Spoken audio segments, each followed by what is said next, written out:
and it hits me, oh my gosh, this is that triangle. You know, there's explanation for everything that occurred in the Rendlesham Forest incident that doesn't involve aliens at all. It was completely silent. It comes right over our heads. He saw a classic flying saucer really standing in the clearing. He turned over to my father and held his hand, and he looked in his eyes and he said, "We're not alone." Welcome to Podcast UFO for our live show. We're live every Wednesday at 8 p.m. Eastern Standard Time on the Dark Matter Radio Network. Please remember to visit the website podcastufo.com for past episodes, blogs, and forums. During the show, feel free to participate live in our chat room. And don't forget to like us on our very active Facebook page. Hello and welcome to the show. This is Martin Willis, your host. And I am back from Russia. That was way too long to be over there. It feels really, really good to be home. We are very lucky to live in the country that we live in. And also, just to let you know that intro, I'm going to have to change that because it says we're live on the Dark Matter Digital Network. I don't know where I found that intro, but that's an old one. We are not. But however, if you can't support our show and you'd like to listen to full shows, we are still on the Dark Matter Digital Network. And that's every Thursday evening. It's like a podcast, 2-hour podcast, every Thursday evening from 10 to midnight. You can catch it there. You can always catch our shows live for free, the full show. That's either on YouTube, on our YouTube channel. You can subscribe to that, or on podcastufo.com. And that's every Wednesday at 8 to 10 p.m. Eastern Standard Time. Also, the Everything Else show. I did a show last Monday with Nick Redfern.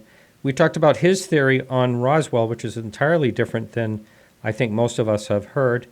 And also we talked about cryptid animals and maybe kind of like the paranormal side of what his thoughts were on that. Why no one has ever found a Bigfoot. Why no one has ever found any of these others that countless people say they see. No evidence. Why is that? So that's what we talk about. Now that, if you're a subscriber to the show, that comes out as a podcast, and that will be coming out on Saturday. So you can listen to those shows on either Monday, or if you're a subscriber, you can listen to the show in your media player for free. Speaking of supporters, I did the statistics. About 3.5% of our listeners support the show. So I want to say thank you very, very much for that 3.5%. That helps us out. That does pay the bills. And it's really nice to have that. We do get a lot of downloads, use a lot of bandwidth, dedicated server, and all that. Our guest this evening is Mark O'Connell, and he's going to be talking about his book on Dr. J. Allen Hynek. Very interesting man.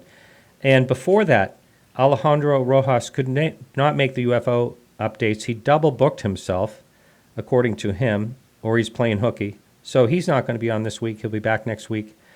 Instead, I have Mick West. Now, Mick has been on the show a couple of times, and I really respect his work, his very thorough work.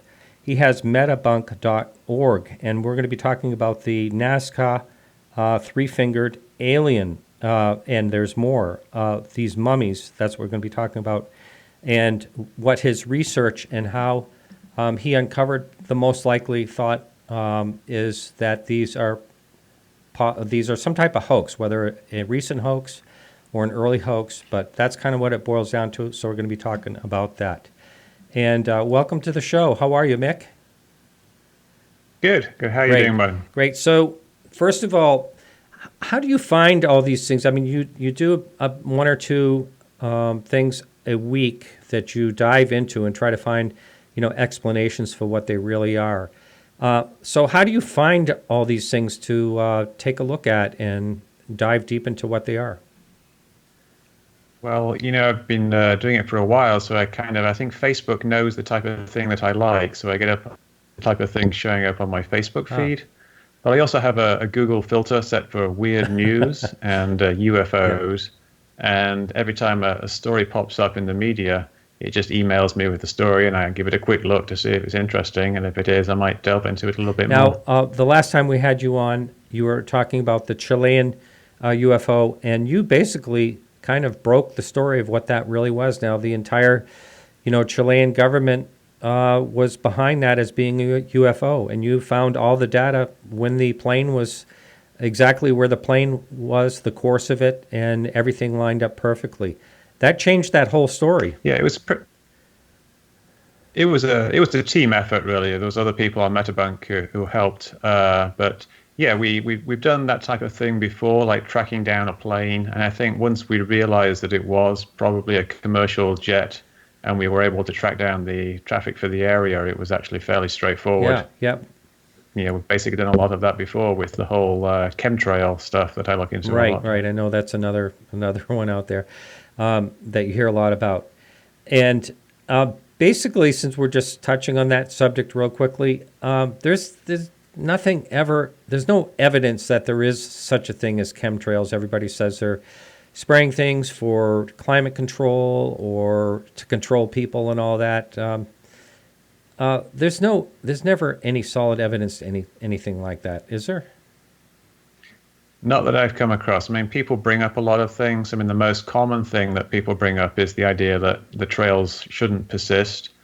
But I've got like a whole bookshelf over there filled of books on the weather that explain that contrails do persist, and they have done ever since planes were invented. So the basic premise of the theory is flawed, and everything else is just kind of follows on from there. Now, doesn't it really have to do with altitude as well, with them hanging around?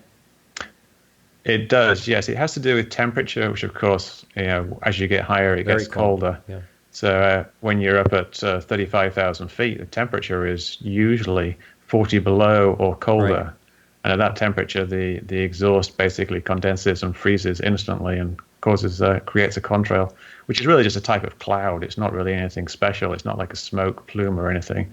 It's just a cloud triggered by the exhaust of the jet. Speaking of the altitude and temperature, I had Nick Redfern on my show on Monday, and we were talking about high altitude balloons, and he said, the higher they go, sometimes they'll burst because of the heat of the sun. And I thought about it afterwards. I know that outside of a plane is well below zero, so that's not really the case, is it? Once a high altitude balloon keeps going higher, it doesn't get hotter, does it? No, it doesn't really. They burst because of the reduction in pressure. Yeah. Basically, like they'll just keep going up until the gas inside of them will expand. Yeah.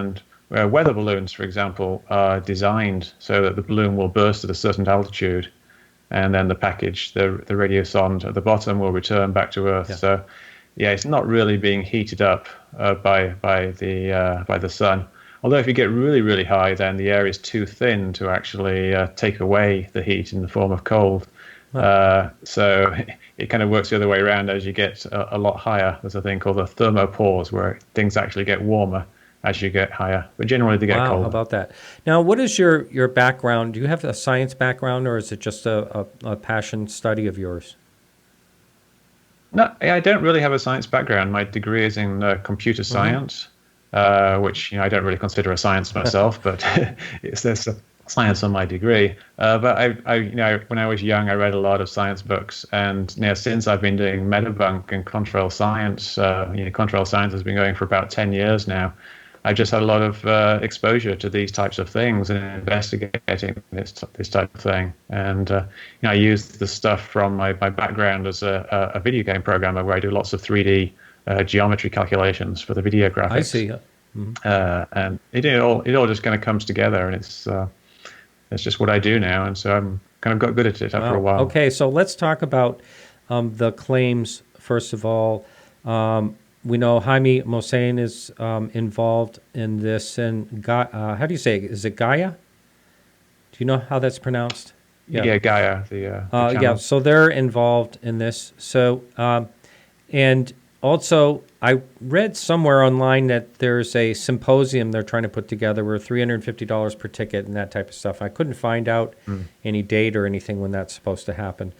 But what was your conclusions on to what these things are? Now, there's more of them that have been rolling out. One that looks like it looks like it has eggs inside of it and stuff like that. Right. So let's talk about where this led you and what your conclusions were. Well, the first one I looked at was the large specimen, which came out in that Gaia video, which is kind of it's curled into a fetal position. It looks odd because it has these three-fingered hands and three-toed feet, and it has this strange-looking face. But when they actually show the X-rays of it, that's kind of what made me suspect what it actually was.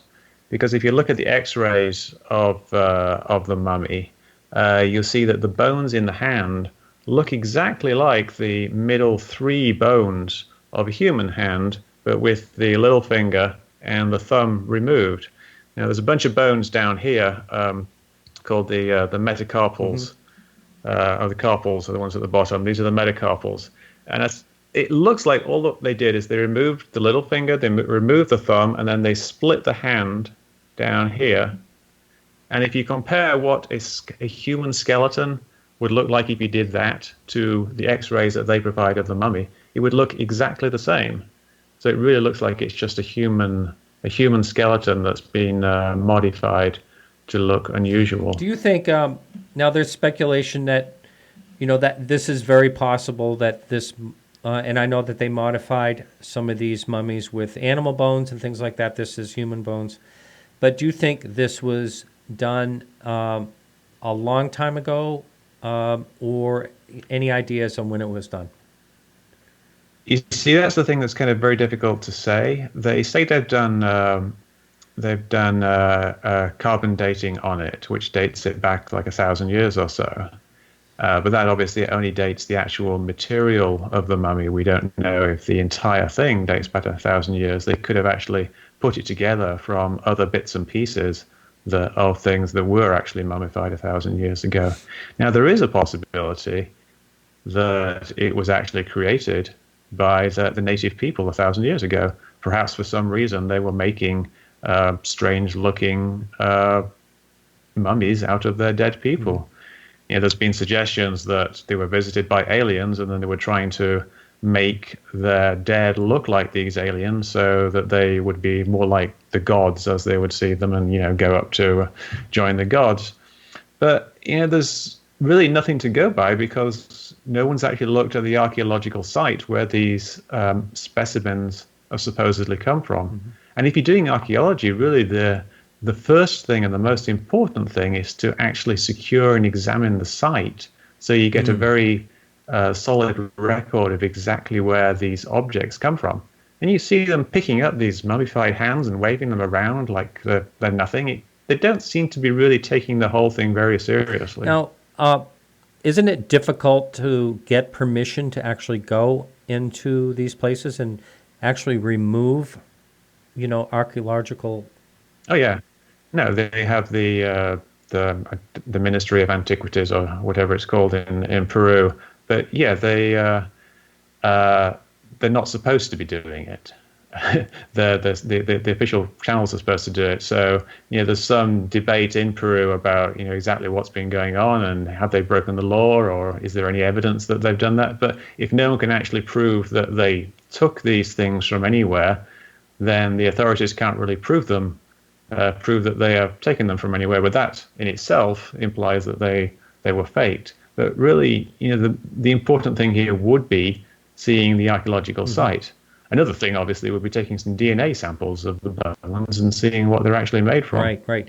Now, as far as the cranial formation, that was nothing really that uncommon. I mean, they used to shape, baby from infancy. They used to shape their heads.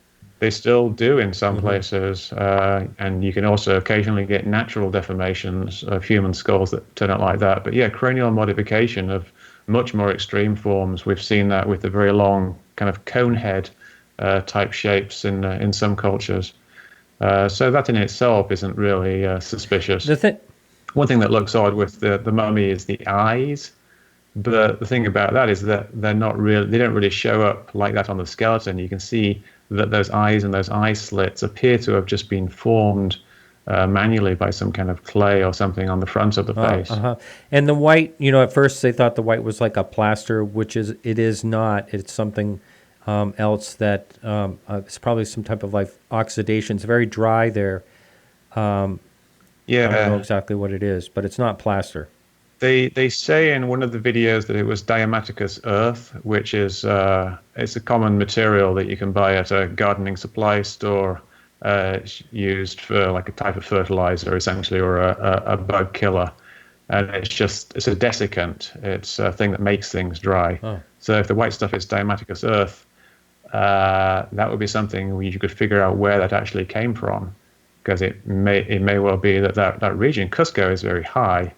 Cusco's at like 13,000 feet, so I don't know if they're going to have diatomaceous earth, because that's the remains of seashells. So I don't know if they would have a source of that. The fact that it is that sounds kind of modern to me. And it's very bright. When they first said it, someone said it was plaster. I said that, I, from my personal experience as an appraiser, know that plaster always yellows over time. It doesn't stay bright like that.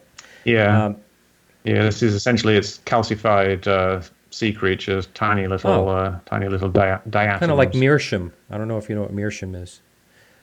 Yeah, I don't know. They actually make pipes and carvings out of it. Oh yes. Yeah. Now, the thing that got me right off the bat when I first saw this, someone sent me the original video, and right off the bat is the alien. Why do they have to throw the alien tag on this thing right off the bat? I mean, they are discovering human, different types of human type skeletons. They always have. And so why right off the bat say it's alien? I mean... Yeah, and I don't know if you saw the article I wrote on it. I made a list of, I think, like 7 different things it could possibly be. And you do from the most probable thing to the least probable thing. And alien seems to be pretty much the least likely thing that it would be. And various types of fake or natural occurrence are more possible things. Like, it could be a previously undiscovered animal, like some kind of ape or something like that. But that in itself is very unlikely. That's something you could prove very quickly by doing some DNA testing, which they haven't done. Do you happen to know if that is something they're going to be doing and revealing before they have this symposium, or are they going to? I don't know what their plans are. If I was to guess at what their plans are, I think they're going to try to draw this out as long as they can, and they will eventually say that it is some kind of composite thing, either a human skeleton or the smaller ones will be human skeletons, bones mixed with animal bones. And I think that's eventually where they're going to get, and that it was made to look in the image of aliens. So they've still got that kind of connection, and it's still kind of an interesting thing. But I don't think they're going to be able to keep up the idea that these are actual alien remains indefinitely. Right. Well, hey, Mick, thanks so much. And, I think you were on, the very first time you were on is when someone was saying they were spotting a triangle UFO on the moon. And you figured that out exactly what that was. Had nothing, it just had to do with the way the images were pieced together. Right? If I remember right. Yeah. That's right. All right. Thanks so much. And everyone, it's... it was just an image of pixels. Right. All right, so this is Mick West, and he's from Metabunk. It's spelled just the way it sounds, metabunk.org. Check out his website. And he has uncovered a lot. He is the friendly debunker. Okay, so a lot of debunkers have a bad name, but he's the friendly debunker. Thanks a lot, Mick. All right, thank you. Take care. Bye-bye. Bye. All right, so let me see. Mick, you're going to have to hang up if you would. I can't do that separately from our guest. So our guest, thank you. Our guest. Good talking to you. Here we are. Our guest is Mark O'Connell. Mark has been on the show before. And actually, when he was on the show last time, he did bring up the fact that he was writing a book on Dr. J. Allen Hynek. And he did. And it's a great book. I've heard a couple of interviews. I have not read the book. I hope to. And that's the thing. A lot of people ask. I had someone ask in the last show, basically, why aren't you reading the books? Well, I have a full-time career as well as doing this show. I read. I love to read, but I can't read books like George Knapp can read a book in a day. It takes me a long time to read a book. I'm not like that. So anyway, I'm here with Mark O'Connell. How are you, Mark? I am great, Martin. Thanks for Sure. having me here. And I think you were on the show just before you started writing the book, if I got that right. I'm a little foggy on when that was. The last couple of years of my life have been so full of research for the book that my timetables sort of get compressed and screwed up. Well, you were on. I remembered that. I think I connected you with Ray Stanford because Ray knew Dr. Hynek. Yes, yeah. Okay, then that does go back probably at least 3 years, I'm going to guess? Yeah, right. Does that sound right to you? I think that's about right, yes, yeah. Yeah, it would have to be that far right. back. So how is the book doing? It's doing pretty well. We're having steady sales. This publishing world is all new to me. The professional writing I've done in the past has generally been for the screen, TV, and movie scripts, and that world moves at it seems slow when you're in it, but compared to publishing, it's pretty fast. Publishing is things move very slowly in publishing. I'm learning you have to measure things in weeks, and so I'm just doing a lot of media appearances still, and doing a lot of social media, and just enjoying the hell out of this whole book promotion tour. Wow, that's great. And now, when you wrote the book, hang on, let me just fix something here. When you wrote the book, well, I should put it this way: what made you decide to write about Hynek himself? I didn't really decide it. The opportunity kind of fell into my lap. I'm sure the last time I did your show, I talked about my blog, highstrangenessufo.com. I started that about 5 years ago and was always looking for new material to write about, and sort of stumbled across a website for the Center for Ufo Studies in Chicago. Well, I was living in Chicago at the time, and thought, hey, I need to pay these guys a visit. So I got a hold of Mark Rodiger, who is the scientific director of CUFOS. So I should add, CUFOS is the UFO research organization founded by J. Allen Hynek in the 1970s. So they were still around in Chicago 5 years ago. And as I said, I contacted Mark Rodiger. He invited me to stop by and take a look at their archives, and I did. And that became the first of a whole series of visits. There was so much fun stuff in the archives at Mark's house that I just kept going back over and over again to just look through files and look for fun UFO documents and books and things. Finally, on one of those visits, Mark just kind of casually mentioned, "Hey, we've always been looking for someone to write the definitive account of Dr. Hynek's career," and I said, "Please, I would love to do that."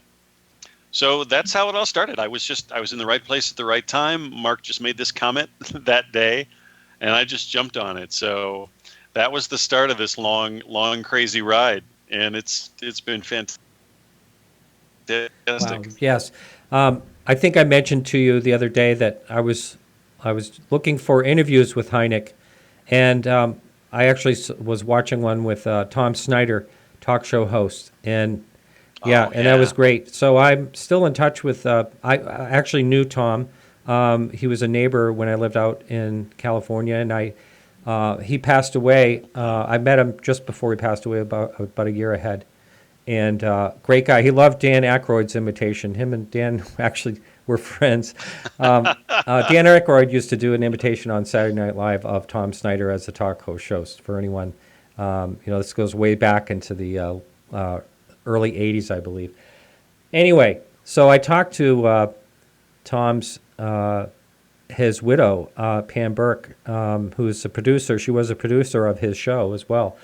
And she said that J. Allen Hynek was one of their very, very favorite guests. They loved him. Yeah. Wow. They said he was really funny, and he was so interesting and brilliant. And they just loved having him on the show. Well, I've watched I don't know if it's the entire interview, but you can see at least portions of it on YouTube, and it is a fun interview to listen to. You can tell that you can tell that Hynek felt he was talking with someone who respected what he had Yeah. to say. And so, that animated Hynek, more than he might have been, into some other interview. So they had a nice energy together for sure. Yeah. Now, the thing I think is the most fascinating part about Hynek is the switchover. He was the guy to debunk, and then all of a sudden it's like, hey, there's really something to this. And then totally dives into it. What do you know in your research about him as, say, from childhood on, if he had a fascination with, say, science fiction or anything like that? Did you uncover any of that? Yeah, there's definitely some of that in his background. He was born in 1910 as Halley's Comet was appearing in the sky. So he was born under the comet, which seemed to have some influence on his life. When he was about 8 years old, he came down with scarlet fever, and he was bedridden for many, many days. And his mother just went through every book in the house and then started borrowing books from neighbors so that she could keep her son occupied. And so she read some of the books to him. He read some of the books himself. But one of those books was an astronomy textbook.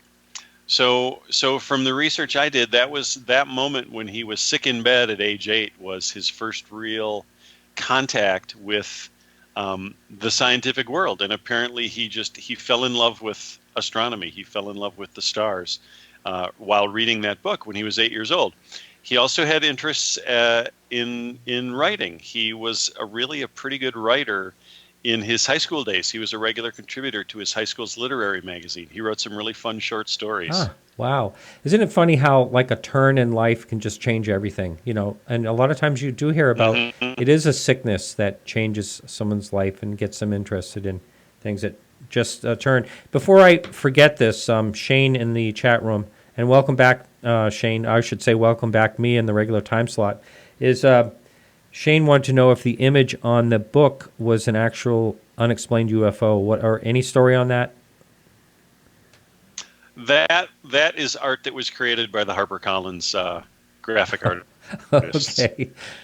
I mean it's clear that they looked at a lot of vintage UFO pictures because they really captured that look and that style of those kinds of images, like the Rex Heflin photos, for example.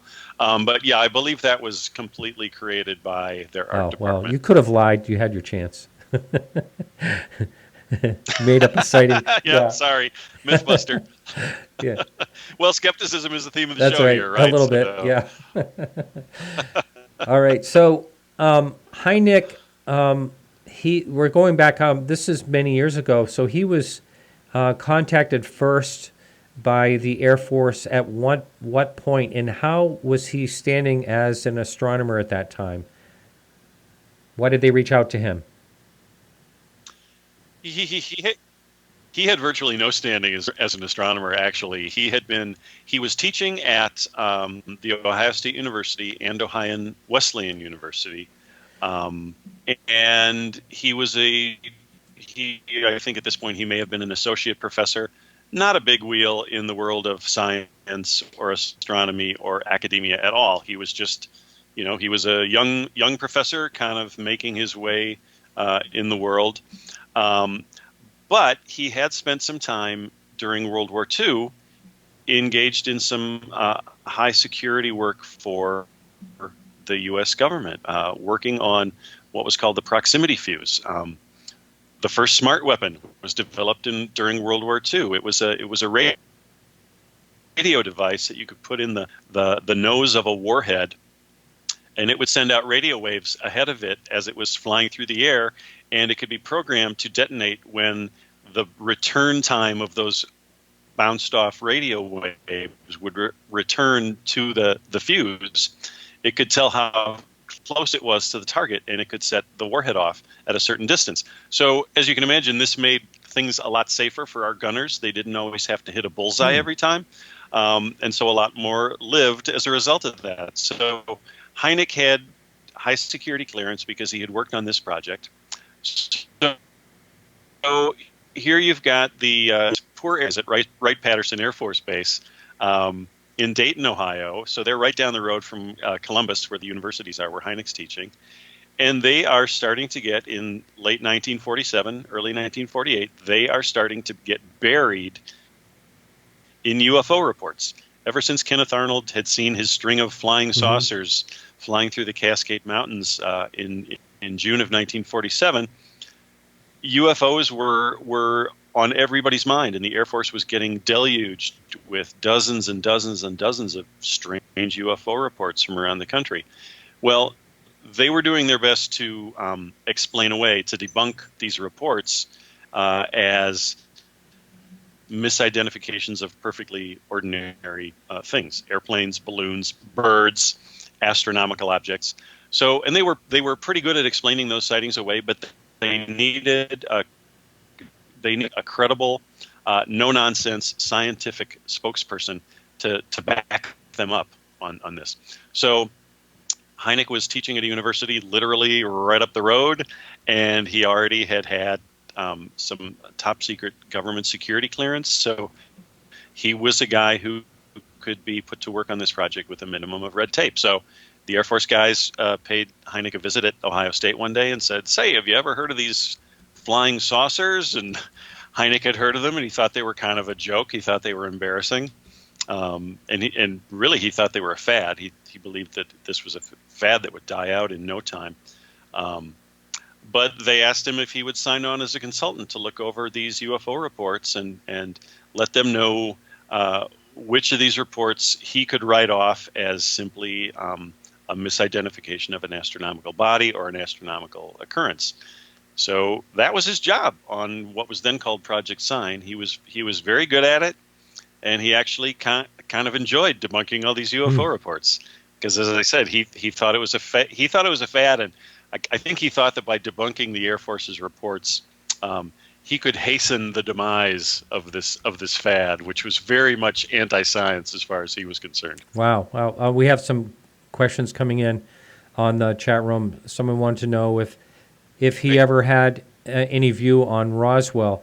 Now, I know Roswell wasn't made much of at the time, basically. You know, it was like a 2-day event and swept under the rug, basically. Yeah, you're right. At the time, it really was inconsequential. I'll tell you a little background on that for your questioner. When I was researching the book, I could not find anything for the longest time that Hynek ever said or wrote or thought about the Roswell story or about any saucer crash story, because, of course, there are many saucer crash stories, not just the Roswell story. So I was having a hard time finding anything, and at one point I was talking with Mark Rodiger, again, the scientific director of the Hynek Center for UFO Studies, and I said, when I get to Roswell, I don't think I'm going to really have much to say about it in this book. And Mark said, well, you know what? You don't really need to say anything about Roswell in the book. He said it was really not a factor in Hynek's career or in his thinking at all. And, well, I thought it would be a mistake to not mention Roswell at all. That would be kind of hard to do in a book that is focusing on the history of UFOs. So there is a short segment in the book about Roswell, but Hynek made it very clear in several interviews that he was extremely uncomfortable with saucer crash stories, and the big reason for that was, if you start talking about a flying saucer crash landing and leaving behind a debris field, leaving behind wreckage, then what you're actually saying is that object was a physical, manufactured object. And Hynek was absolutely not into that idea at all, that nuts and bolts theory. Hynek stayed as far away from that as he possibly could. So Hynek did a really good job of keeping his hands clean where Roswell was concerned. And again, that applies to pretty much every saucer crash story. Hynek just didn't want to have anything to do with it. And that goes all the way to the end of his life? He felt that way? Yeah. How about that? Yeah, he did. Now, had he ever had a sighting himself? Yes, I'm so glad you asked that. Because I have to tell you, Martin, I kind of laugh at myself now, but I was almost completely done writing the book before that question even occurred to me. And I thought, wait a minute, well, I need to find out if Hynek ever saw any UFOs himself. And it turns out he had. He had 2 different UFO sightings. I can't remember the dates offhand, but he had seen a UFO out of the window of a commercial airliner one time on, I believe, was a night flight. And he did take some pictures of it, but as is so often the case with UFO pictures taken at the spur of the moment, you can't really tell a whole lot from the image on the film. So he saw the UFO from the airplane, and then years later, he was at his family's vacation cottage in Ontario, Canada, which is a very remote location, cabin built on a lake in the deep north woods of Ontario. And he saw something one day over the lake where his cabin was built. And he had no phone at the cabin, so there wasn't really a whole lot he could do about it. They were very, very isolated. But when he had a chance, he did contact someone at the Canadian Air Force or Air Ministry, I'm not sure what they call it. And he gave them the details of his sighting, the date, the time, the latitude and longitude, and said, did anybody else report this? And he came up empty-handed. There were no other reports that he was ever able to find. So he saw 2 UFOs, but they were both seen very far away, so he couldn't count them as close encounters. So there was no real wow factor to his UFO sightings. I'll say wow. Still, I'll say wow too. But he confessed, and I quote him in the book, that he was rather disappointed. He felt rather left out. How about that? That he hadn't had a close encounter. Well, Blue Sky asked that question in the chat room. I thought that was a good question to ask. He was such an interesting man, and he also came up with, for the person that doesn't know this, he's the one that came up with the term of the different encounters, close encounters of the first kind, second kind, third kind, fourth kind. Right. And is that something he actually coined? How did that? Do you know how that came about? It was part of a long process with him. He actually started to think in terms of categorizing UFO events in the late 1960s when the Condon Committee at the University of Colorado had essentially taken over all UFO research for the U.S. government during the time that they were in existence. And during that time, Hynek he actually wrote an article that appeared in Playboy magazine in 1967.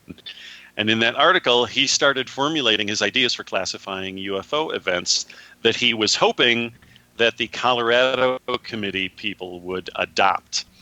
He thought maybe somebody on the committee would read Playboy and see his ideas there. So at that early stage, his idea was simply to isolate cases that had a high strangeness factor, which means anything that doesn't really comport with the known laws of nature and physics, and also cases that had a high credibility factor for the witnesses, which basically, goes into the witnesses' social standing, their state of mind, their education, all those factors. So Hynek was to isolate these cases, strangeness factor with high credibility witnesses, and start looking for patterns among those sightings that might be a way into at least starting to understand the UFO phenomenon.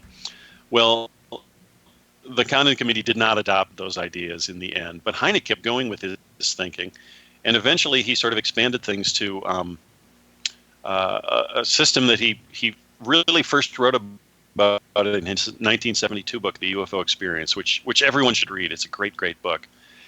And he had actually 2 systems of 3 categories each. The first one was general categorizations of UFO sightings that would include, number 1, daylight discs, number 2, meandering nocturnal lights, and number 3, visual radar sightings. He was most interested in the visual radar sightings because he felt that those had the most scientific value. So on top of those 3 categories, then he went a step further and developed the 3 close encounter categories. And close encounter number 1 was visual contact with a UFO within about 500 yards. He thought that was close enough so that the witness could make out physical details, size, shape, outline, things of that nature. Close encounter number 2 involved physical evidence. So in this case, a CE2K would involve a UFO leaving behind, say, landing pad imprints or scorched grass where a UFO was seen to have landed. Possibly some physical effects among the witnesses, retinal burns or sunburns or things like that. All of those things have been reported. Or one of my favorites, making cars stall out and their headlights go dead.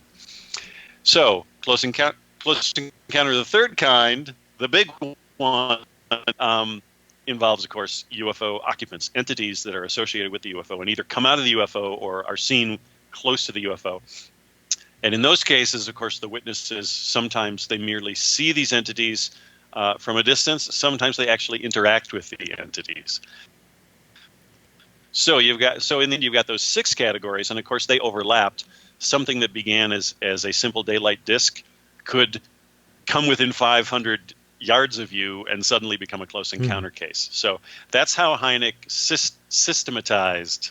I think that's a word. That's how Hynek organized his thinking, and because he just believed that as with all scientific data, if you can categorize it and start seeing patterns, that is the best way to start to understand the phenomenon. Yeah. Did he, as far as you know, did he ever think that he was going to be alive long enough to find out what was going on, like we all do?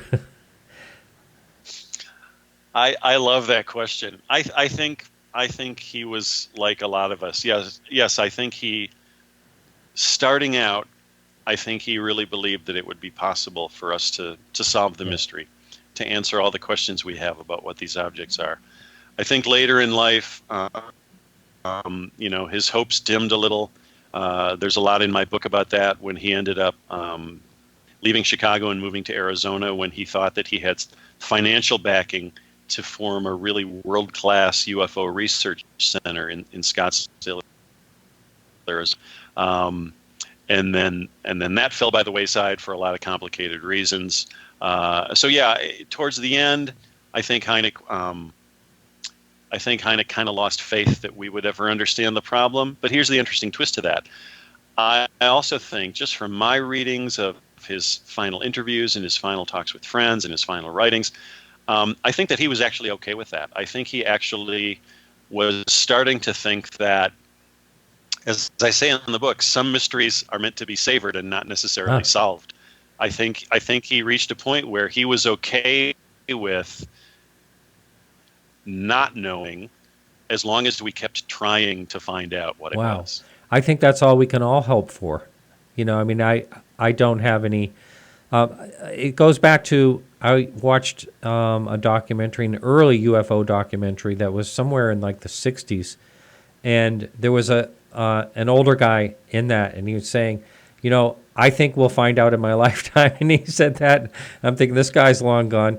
So it kind of made me think about the whole topic in that way, and think, hey, I'll probably never know.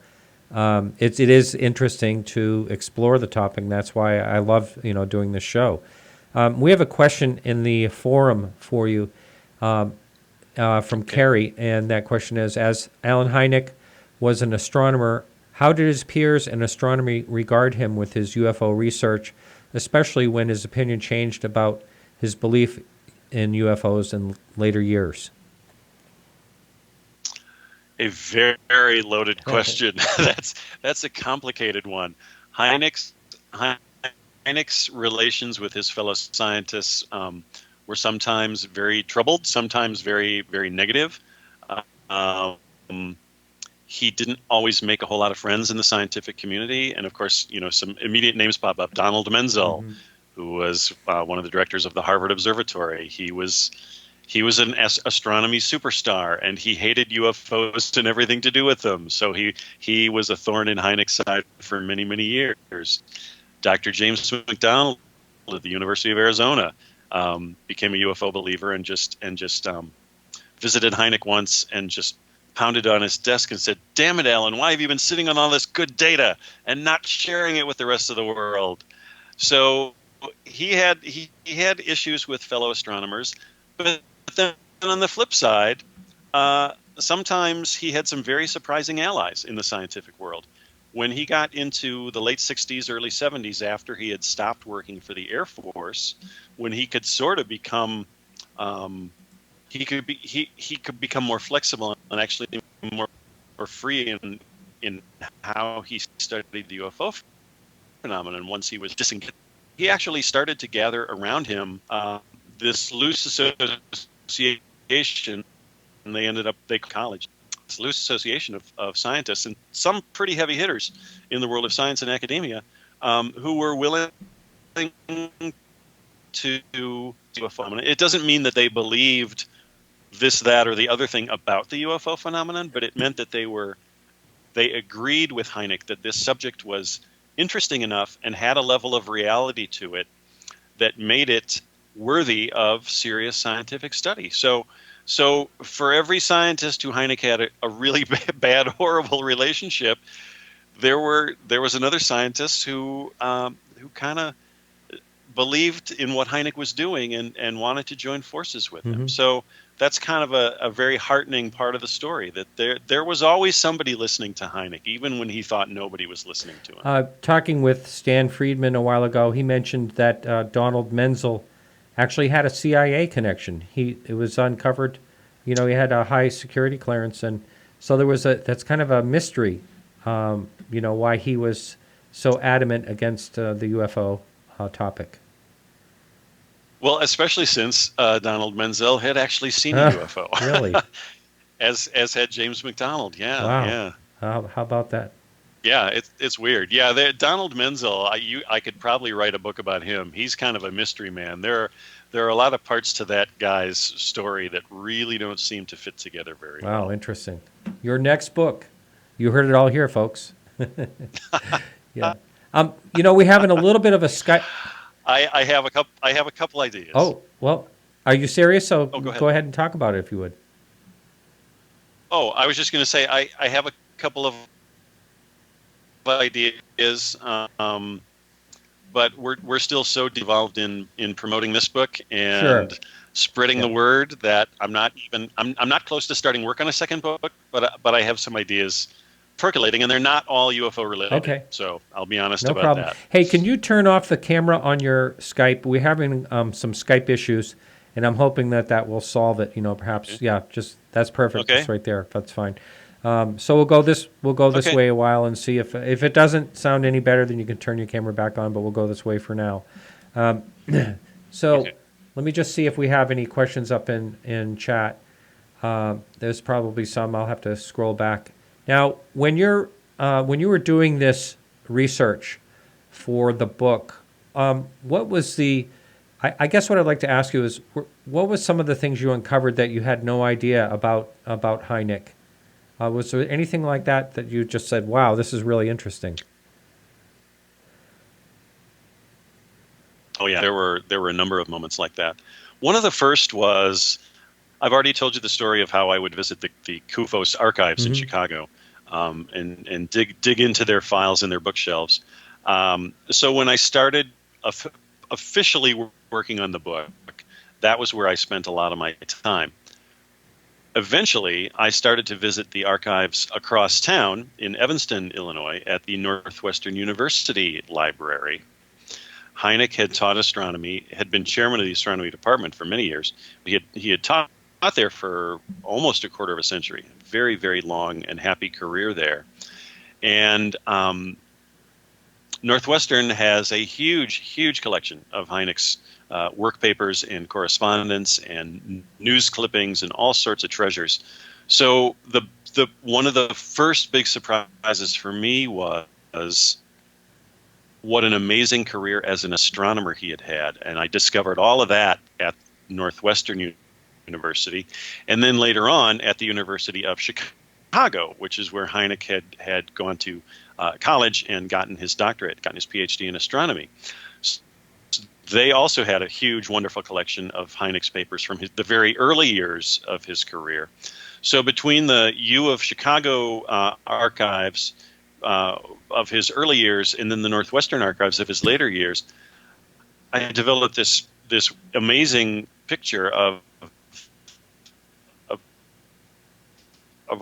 really was a pioneer in the field of celestial imaging.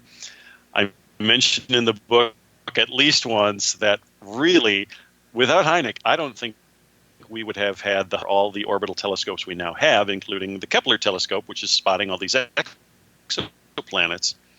Hynek was direct inspiration for that kind of technology. He was quite an amazing guy. He never saw himself as a superstar scientist and never really wanted to be one, but he had some pretty impressive contributions to science, to astronomy. So that was kind of the first big thing. The second big surprise was that he had this really interesting spiritual side. He wasn't a religious guy at all. His son Paul told me, he said, we never had any religion in our house. We were very atypical in that regard. But in his young years, in high school and college, he had read a lot of writings of the Rosicrucians and a spiritual leader named Rudolf Steiner. And Hynek was really, really interested in the topics that they talked about, and those included, making contact with the afterlife.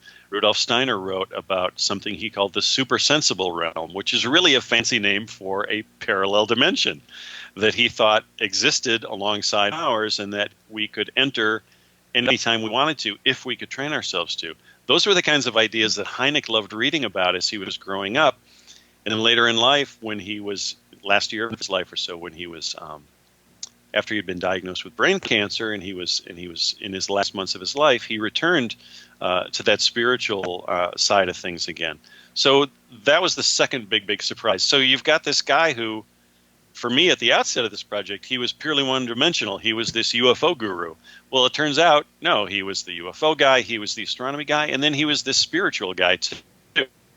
Really fascinating. Wow, amazing. Yeah, that is something. And who knows? He might be right with the dimensions. You never know. There's still a lot of speculation of that as far as what we're seeing in UFOs and other things. Absolutely. And Hynek had a really great term for it. He called it metaterrestrial. He was never a real big backer of the extraterrestrial hypothesis. But he was fascinated by the metaterrestrial hypothesis. Wow. Well, another question that came up, and I think I know a little bit of this anyway. Do you know if J. Allen Hynek had any collaboration with Ray Stanford over the Socorro case? I know that he was there, and but I don't know much more about it than, he did show up, and he was there, and Ray met him there and all that. Yeah, I did have a talk with Ray at one point, and Ray was kind enough to send me his book. Oh, yeah. Mm-hmm. The Socorro Saucer in the Pentagon Yes. Pantry, I think that's the title. And yeah, he was absolutely on site. He was one of the first people on site at Socorro, and he was either Hynek or very close, very nearby Hynek when Hynek was there investigating the event. The impression I get from Hynek's take, and there's quite a bit of documentation on the Socorro case. But the impression I get just from the Project Blue Book file and from material that I found in Hynek's archives was that he was playing his cards pretty close to his vest. I think he sensed immediately, even before he arrived in New Mexico, I think Hynek was already thinking that this case could be, it was a physical trace case. It was a case that involved a craft that apparently left behind landing pad imprints and had burned some shrubs in the ground. Mm-hmm. Those were Hynek's favorite cases. So I think that Hynek kept a lot of what he was thinking and seeing from Mr. Stanford. That's the impression I get. I don't really have any ironclad, documentation for that. But it wasn't just Mr. Stanford. My impression is that Hynek kept a lot of what he was thinking about Socorro to himself until he could really figure it out, because it really was, it was kind of a bombshell case. The witness was amazingly reliable and credible. It's a traffic cop who, right. Didn't smoke, didn't drink, a very, very credible witness, a close encounter of the third kind. the object was sighted very close up. There were occupants involved. It was a huge case. So yeah, I think Hynek just kind of, like I said, close to his vest during that case because there was a lot going on, and I think he wanted to be very, very careful about how he shared information. Yeah. Are you able to hear me? Okay. Yes, I am. So, yeah, we're having a bit of. Can you tell on your side? I don't want to take up too much time in this, but are you having some internet issues on your side that you're aware of? No, everything looks good on my end. All right. So I have had internet troubles over the past few days though, so there may be a problem on my end. Okay. I may have to have. Everything looks great right now. All right, because you're fading in and out quite a bit, and I may have to switch to a calling you on the phone if it keeps up, and in that case, I would like for you to type in Skype a message. Just type me your phone number, and I'll give you a buzz back. So I'll let you know as we go along here. Sure. And so the case that someone asked this real early on in the chat, the case that changed Dr. Hynek's mind from being someone that was to debunk UFOs to someone that, hey, there's really something to this. How did all that happen? It didn't happen all at once. I think that's a common misconception that people have, is that there was some kind of eureka moment when Hynek just suddenly saw the world differently and he completely changed his mind to UFOs. It was really a gradual and it began surprisingly as early as 1952, back when this was all still very, very new. You got to remember the Kenneth Arnold sighting had taken place in the summer of 1947. So 1952, 5 years into this, Hynek is starting to sort of waver. As I mentioned earlier, when he first started out with this, he thought it was a fad. He thought it would die out very quickly. He kind of made fun of it and made fun of the people who had spotted UFOs. But after 5 years, the Air Force calls him back and says, hey, Hynek had left their employ for a couple of years. So he comes back in 1952 and he realizes, hey, not only has this fad not burned itself out, but there's a remarkable consistency here. Go back, if he went back over the previous 5 years of UFO reports that the Air Force had amassed, there was a very clear 20% residue of cases that nobody could explain. Hynek couldn't explain them. The Air Force couldn't explain them. They just sort of hung there, defying explanation and puzzling. And so when Hynek saw that consistent pattern of 20% year after year, that's when he started to think, okay, maybe there's something that I need to be paying attention to here. Maybe I should start looking at things differently. So that was the start of the process. It honestly that process wasn't really complete until 1486 in Michigan at the famous, fabulous swamp gas case, the Dexter Hillsdale site in southern Michigan. So it was really a 14-year process from Hynek first starting to sort of have some doubts about what he was doing until he, finally reached a point where he decided, okay, I'm not going to fool around anymore. I'm not going to carry water for the Air Force anymore. I'm going to start approaching this as a scientific problem. Wow, interesting. Do you know if he ever had a chance to meet Betty and Barney Hill? Yes, he did. Yeah. He in fact that was such a busy time because so Barney and Betty Hill's UFO abduction took place in 1961. But by the time the Hills had gone through all the physical maladies, all their psychological issues resulting from that sighting, which they could not remember, by the time they ended up going under time regression hypnosis to remember what had happened to them in the 2 missing hours of their honeymoon trip, We're getting into 1964, 1965. This is right around the time of the Socorro case that we were just discussing, the Socorro, New Mexico case.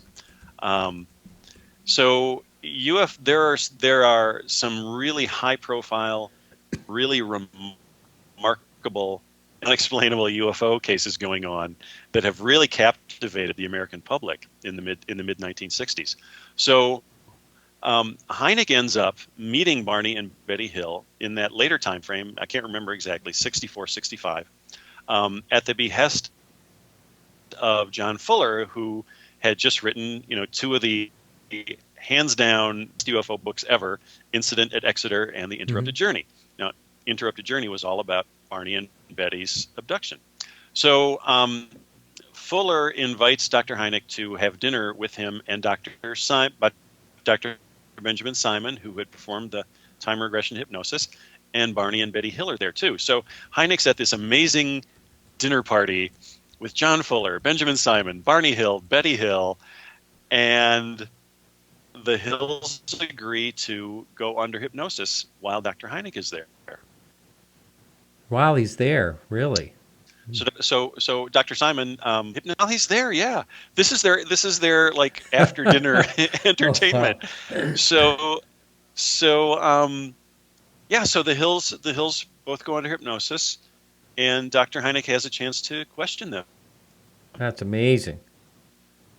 And he was greatly impressed because when he was talking to Barney Hill, when he got to the part of the story where the strange, funny men approach their car on this lonely road and take them out of the car, and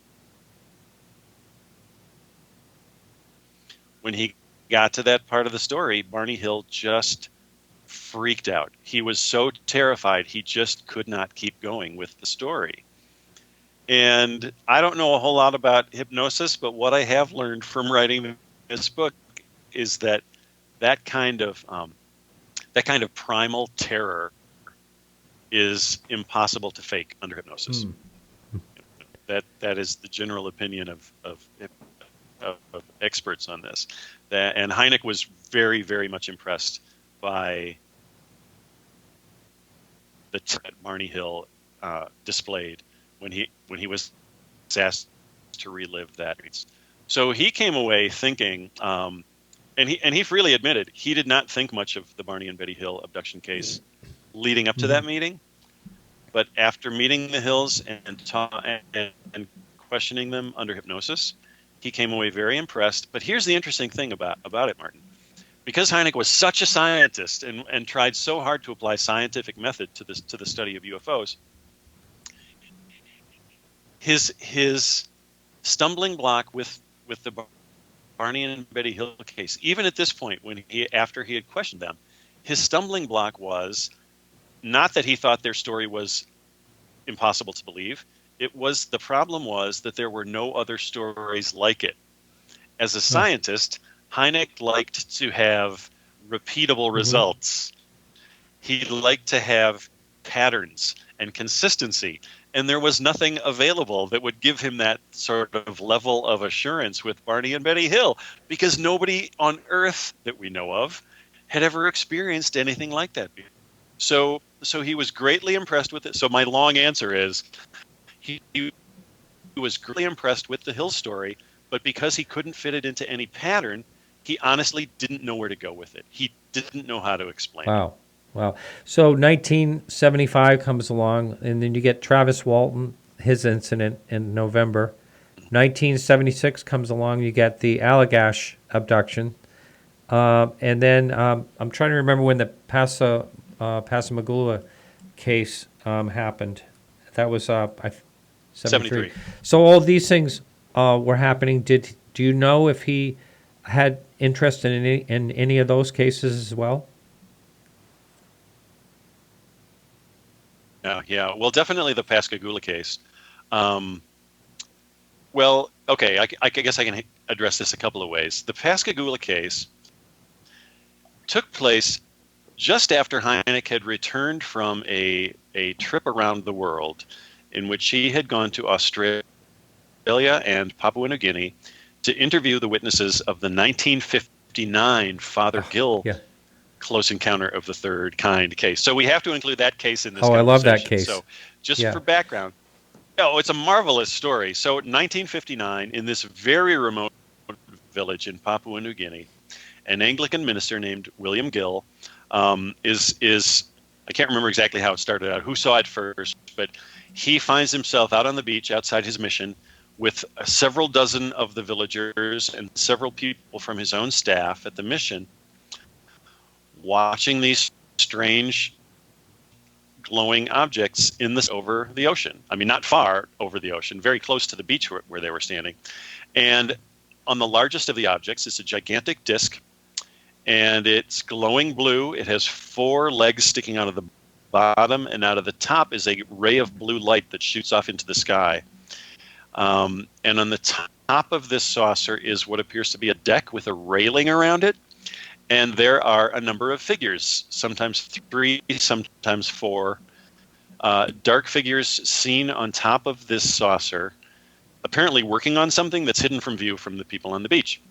What's really odd about these figures, though, is that they seem exceptionally tall, at least 7 feet tall or more, and they are surrounded by a blue glow. There's a blue glow surrounding the disc, and that blue glow also surrounds these figures. So Father Gill has no idea what to make of it, but of course he jumps to the simplest conclusion. He thinks, this must be some test vehicle that the Americans are working on, and they're testing it in this remote area just to see, just to see how it works. Well, the very next night, the same thing happens. These same objects are in the sky. The same disc is present with these figures working on something on the top deck of the disc. Well, this time, Father Gill and the other people with him, they're not so sure it's the Americans this time. There's something extremely weird about what they're watching. And Father Gill waves his arm at the figures up on top of this craft, and one of the figures waves back. Well, they start waving back and forth. Father Gill and one of his assistants, more of the aliens start waving back. The humans on the beach start waving with both arms overhead, and the figures on the disc wave back with both arms. So there's absolutely communication going on, right? Mm-hmm. There's communication going on between the witnesses on the beach and these strange glowing figures on this disc. Well, one of the people pulls out a flashlight and flashes it at the disc, and the disc sort of rocks from side to side, and then it approaches the humans on the beach. And you'd think they would be scared to death, but they're not. Strangely enough, the humans on the beach are excited because, oh, good, finally we're going to find out who these people are and what they're doing here. But then the disc doesn't come any closer. It stops and doesn't come any closer. So everyone's disappointed. And so there are more details to the story, but that's really the heart of the story. It took place in 1959. Well, 1973, Dr. Hynek finally gets a chance to visit Australia and Papua New Guinea. He meets Dr. Gill. He meets several of the residents of the village who were also witnesses that night. And he comes away very impressed by the witnesses. He says Father Gill is, he's kind of a dream witness. He's not a guy who takes to flights of fancy. He says what he means, and he means what he says. So Hynek is coming back from this trip thinking, well, maybe I need to be more open-minded about these occupant cases. No sooner does he get back home in the United States than this Pascagoula abduction takes place in Mississippi with these 2 fishermen, Charlie Hickson and Calvin Parker, who are out fishing one night on a pier, and they get taken aboard this glowing blue egg-shaped craft by these 3 strange, seemingly robotic creatures who examine them and then deposit them back on the pier before their craft disappears. So at this point, Hynek has already been retained by NBC News to help develop a news special on the UFO phenomenon. So NBC actually sends Dr. Hynek down to Mississippi to interview these 2 guys. And just like with Barney and Betty Hill, Hynek is present when a psychiatrist attempts to put the 2 witnesses under hypnosis. And it just doesn't work. The two men are too terrified to relive their experience. So once again, Hynek comes out of this hypnosis session believing that, wow, I believe that these people experienced something real. I can't say what the nature of this event was, but I do believe that something real happened to these people. And there's a lot of evidence to back that up. The two men, these two fishermen, they well, only one of them underwent a polygraph test because Calvin Parker, unfortunately, was institutionalized. He had a mental breakdown shortly after the event. So the older of the two, Charles Hickson, undergoes a polygraph test, and the polygraph operator says, "You know what? I'm not saying he saw a spaceship, but when he says he saw a spaceship, he's not lying." So, you know, this was again a very, very credible case with very credible witnesses. So, huge effect on Hynek's thinking. As I said, Hynek was always uncomfortable with these occupant cases, but the Fothergill case and the Pascagoula case really challenged his thinking. You know, and he was an honest enough guy. He was intellectually honest enough that he would consider alternative explanations to things that he might have taken in the past. So you also mentioned the Travis Walton case. That was a little more problematic. I was very, very lucky to get a hold of a couple of audio recordings through the courtesy of Michael Swords in Kalamazoo, Michigan, who is like one of the great unsung heroes of ufology, in my opinion. Michael gave me access to a whole bunch of audio files he had. Well, one of them is a speech that Dr. Hynek gave to, believe it or not, a hypnotist convention around 1980. He's talking about the Travis Walton case, which took place in 1975. Again, a UFO abduction in Arizona with this young man, Travis Walton, who disappeared for 4.5 days after being zapped by a UFO that he and his friends saw in the woods. So Hynek is giving this, and this is the basis, this talk that Hynek gave to the hypnotist was the basis of my analysis of the Walton case in my book. And Hynek just basically said he had some doubts about the story, and the problem for him was, one of the problems was that when Travis Walton was under hypnosis, and again, Hynek was there when he was under hypnosis, he said that Mr. Walton didn't remember anything new under hypnosis that he hadn't already remembered consciously. So for Hynek, that was just kind of, it didn't mean that Walton was lying or fabricating things or imagining things. It just meant that it was a dead end as far as Dr. Hynek was concerned. He couldn't really go any further with it. So, so that was one case where Hynek wasn't necessarily sold on the story. But I think I can easily state that over time he became much more open-minded about occupant cases and abduction cases. Definitely. Yeah. What about the missing time aspect of that you hear all the time? Did he ever have any interest in that? Well, in a way he did, yes. I think missing time things were they were aspects of UFO reports that in the early days he would have had troubles with, but in the later days of his career, when he was open to speculating about parallel dimensions, suddenly ideas like missing time were not nearly so strange or threatening to Hynek. So I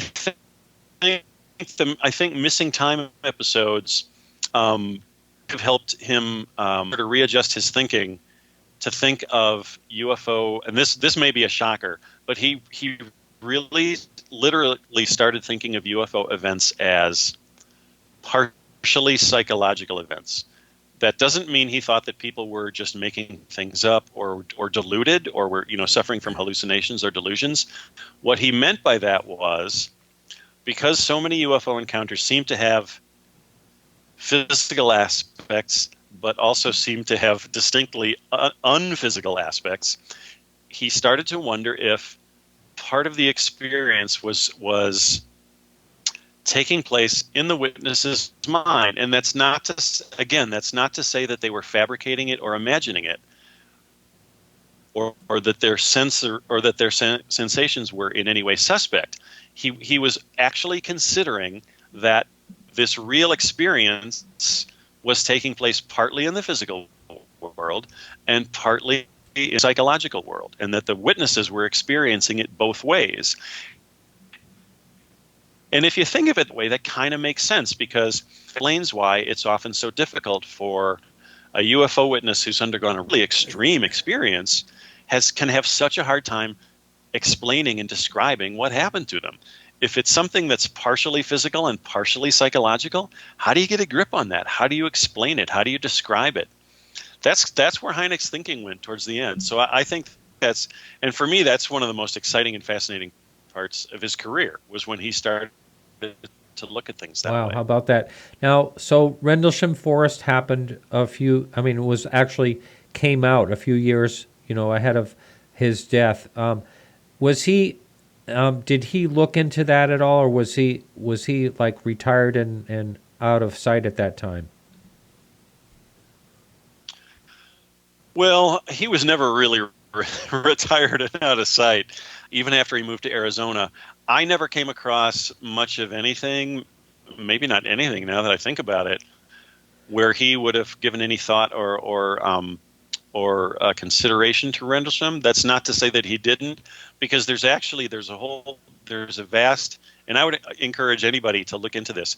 The Center for UFO Studies in Chicago, it still exists, and you can still go to their website, Ufos.com, and I'm pretty sure you can still order the complete library of Kufos's newsletter, the International UFO Reporter, which was published for many, many years.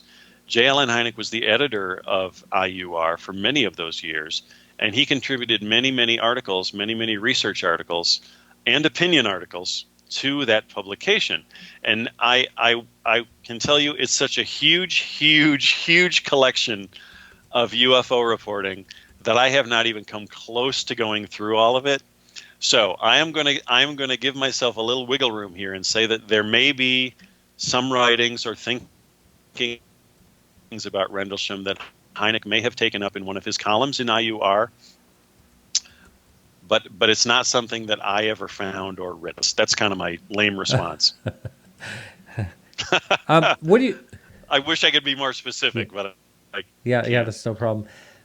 We actually, if anyone does want to call in that's listening live, you're welcome to call in. I think we had a Skype issue, and I think it might be fixed. So if someone wants to call in as a guinea pig and see if we can join you to the call, you're welcome to call 603-967-4030. If you're calling from another country, it's 1. So 1-603-967-4030. Or you can Skype in at Marty Willis. That's MartyWillis.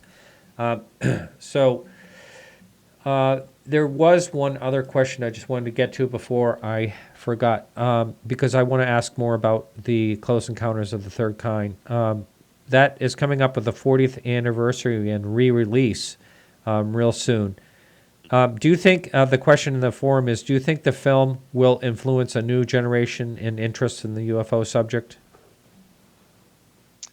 I sure hope so. And I think it works both ways. I think there's already enough interest going on right now, just from the return of the X-Files and the numerous cable TV shows dealing with UFOs one way or another. I think there's already a hunger and a demand for more and better UFO information.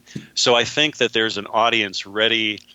Yes, I think the audience will be influenced by seeing the movie, many of them for the first time. But I also think that audience is already kind of primed for this sort of experience, for this sort of like eye-opening moment.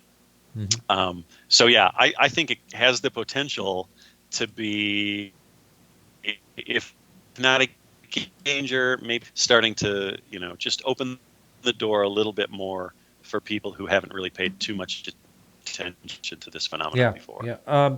When that movie came out, now he was a consultant. How did Do you happen to know how that connection between him and Steven Spielberg all started? It's a fun story. At the beginning of the story is a little hard to get straight because I actually interviewed two different people for my book, and I won't mention their names, but I interviewed two different people who said, I'm the person who tipped Hynek off that Spielberg was using his term for the title of his new movie. So Hynek found out indirectly from a friend or from a magazine article, as he stated. He found out that this movie director, Steven Spielberg, was making a movie about UFOs and that he was calling it Close Encounters of the Third Kind. Well, as I mentioned before, Dr. Hynek had introduced that concept and that term in his 1972 book, The Ufo Experience. So Hynek finds out that this term that he invented is being used as the title of a movie. Now remember, Steven Spielberg in 1976 was not the superstar he is today. He had one huge hit under his belt, Jaws. Yeah. He was really going out on a limb making a big budget science fiction movie because, even though Star Wars had just come out a few months earlier, science fiction was not a sure bet in movie theaters, okay? So that's where they're sort of starting from. So Hynek doesn't really know who this Spielberg twerp is. He just knows that this guy's using his title, and he's not really happy about it. So honestly, Martin, when I started my research in the Ufos files, I was looking under the letter S, and these two folders jumped out at me. One said Sagan, and one said Spielberg. And I opened the Spielberg folder, and there were only a couple pages of paper in it. But at the top of the pile was a copy of a letter that Dr. Hynek had written to Steven Spielberg, this painfully awkward letter saying, I understand your new movie is called Close Encounters of the Third Kind, but that's kind of my property. We should talk. It's just this diplomatically worded letter basically saying, dude, you're rough. And then there is a letter, I think it was about 12 days later, Steven Spielberg responded. And he said, I'm so sorry. That was not my intention. He said, to be honest, we're not calling the movie that anymore. We're calling it Watch the Skies, which, if you're a science fiction movie fan, you know that is the signature line of dialogue from the movie, The Thing from Another World. So Spielberg says, we're going to call the movie Watch the Skies. We're not using your title anymore. But Spielberg says, I do want you to know that your book, The Ufo Experience, is required reading for everybody on my production staff because it is such a textbook on the UFO phenomenon. So over time, the two men, they worked it all out. They got over that awkwardness of the first couple of letters, and they worked it all out. Hynek did actually sell the rights to the title to the production company, and not just the title of the book, but the material in the book. And then he was also hired by Spielberg for 3 days as technical consultant for the movie. So Hynek had the good fortune to spend 3 days on set. It was actually not in Hollywood. It was in Alabama. They used a huge airplane hangar to build the dark side of the moon UFO landing from the movie. So Hynek spends 3 days on set, and while he's there, goofy idea to do a cameo appearance, sort of a Hitchcock-type cameo appearance of Dr. Hynek. And so Hynek actually ends up in the movie. And, a lot of your listeners, I'm sure, will remember that moment. And it's kind of a nice moment in the movie because it's just settled down over the UFO landing field. And all of these scientists and technicians in their white lab coats they're all kind of hanging back from the mothership, and Hynek just comes walking purposefully through the crowd and up past all these scientists to get a good look at the mothership. It's like, I belong here. It's just a really nice moment for I think Hynek. he's smoking his pipe too, isn't he? Yeah, he's fiddling with his pipe, and he strokes his goatee Yeah. thoughtfully. It's all very funny. And there were some outtakes. Somewhere there's a hilarious outtake reel of when they shot Hynek's cameo appearance. I'm not going to give it away here. If you want to read about it, read my book, because I go into detail about it. It's some really fun stuff.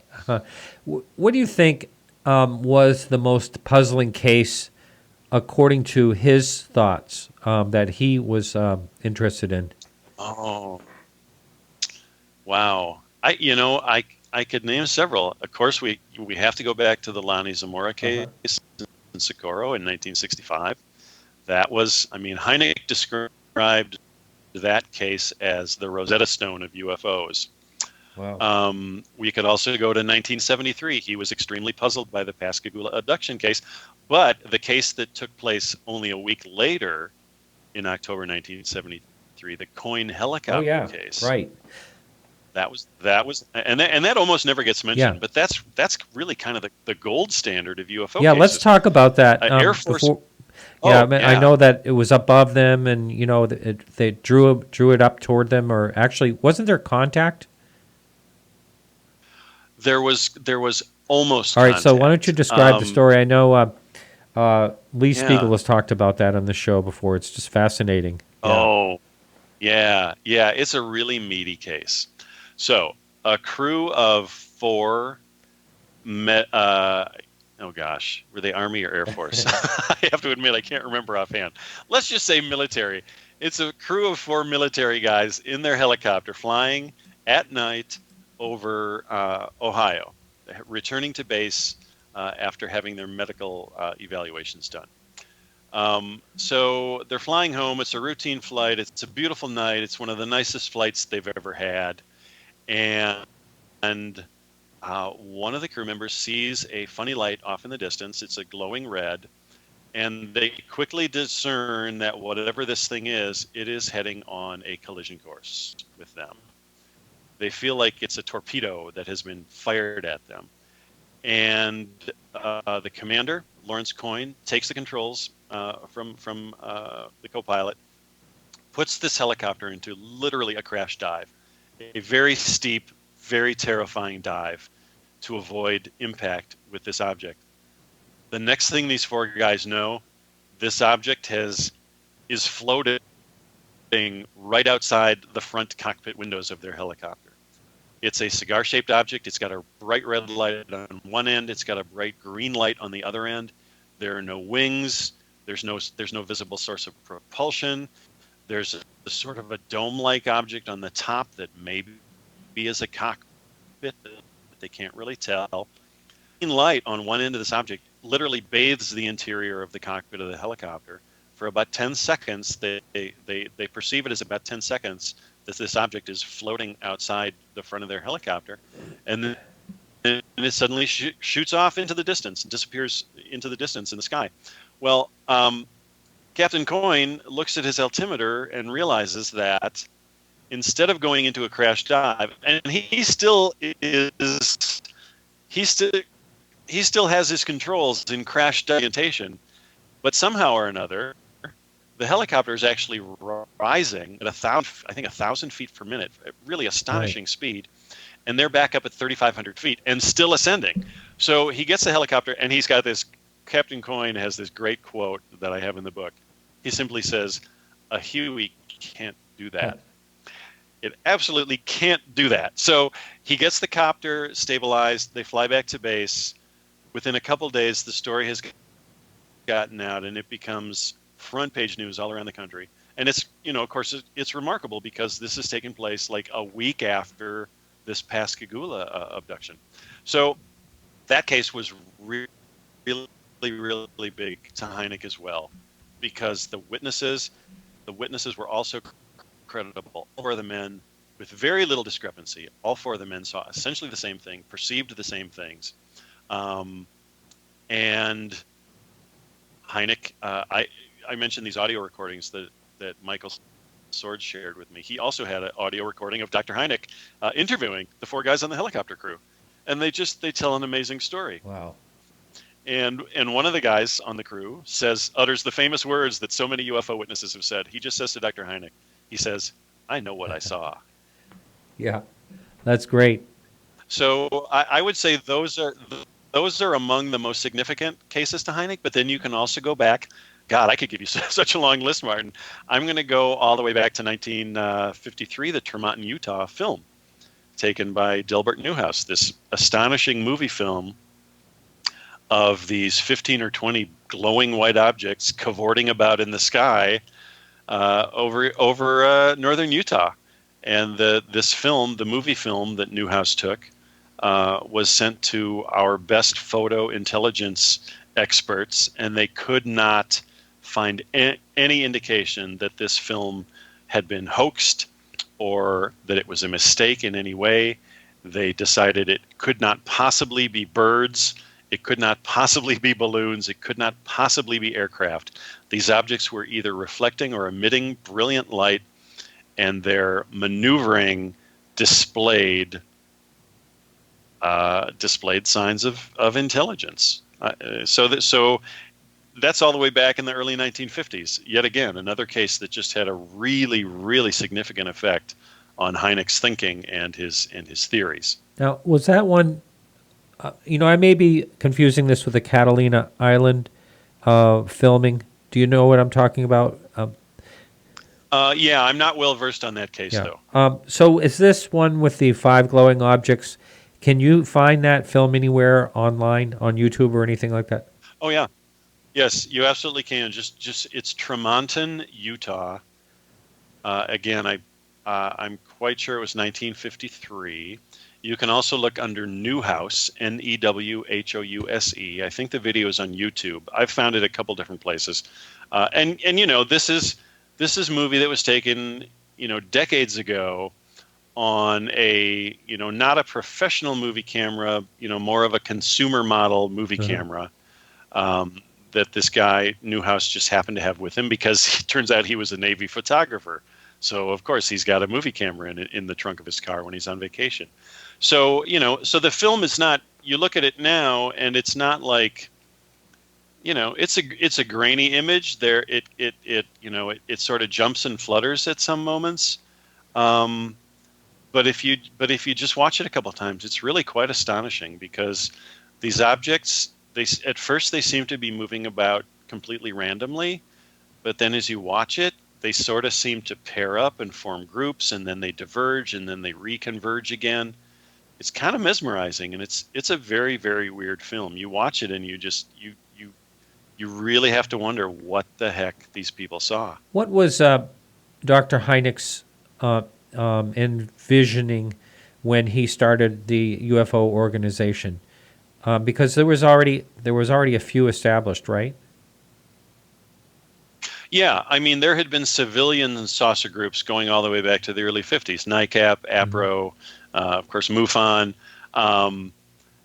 But when Hynek formed his organization, what he really hoped was he wanted to elevate the study of UFOs to the same level as any other science, okay? He just wanted the student as a legitimate scientific pursuit. Now, later on, when he moved to Arizona in the last years of his life, and he had this big dream of founding this International UFO Research Center in Scottsdale, Arizona, he had this idea that teams of scientists would just concentrate. They would pick one case that seemed to have the greatest scientific value, that seemed to have hard evidence that could be studied, and he hoped that he could just sort of set those scientists loose to just devote all their time to this one specific case, as long as it took for them to find answers. And then he hoped that after analyzing a number of these cases, his scientists could put together case studies that were so methodical, that were so ironclad, that were so scientific that they could actually be peer-reviewed and published in scientific journals and be taken seriously by the scientific world. That was his big dream. And I know I've had a couple of people on this show from that, and I I remember talking, I'm trying to remember his name. I'm friends with him on Facebook and everything. I just can't picture him right now. He lives in Hawaii. Do you happen to know who I mean? No, I don't think I have to look think at I my do. archives. But anyway, he was saying that, they have done some really good work, but I can't remember what he said about things being published. I don't think there's been anything really published, has there? Not to my knowledge. And at this at this stage of the game, that would be a tall mountain to climb. It would, yeah, absolutely. Well, I mean, let's be honest, yeah.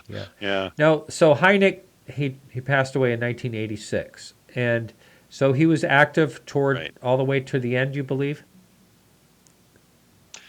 Well, he was certainly active in his mind, even when he was physically deteriorating.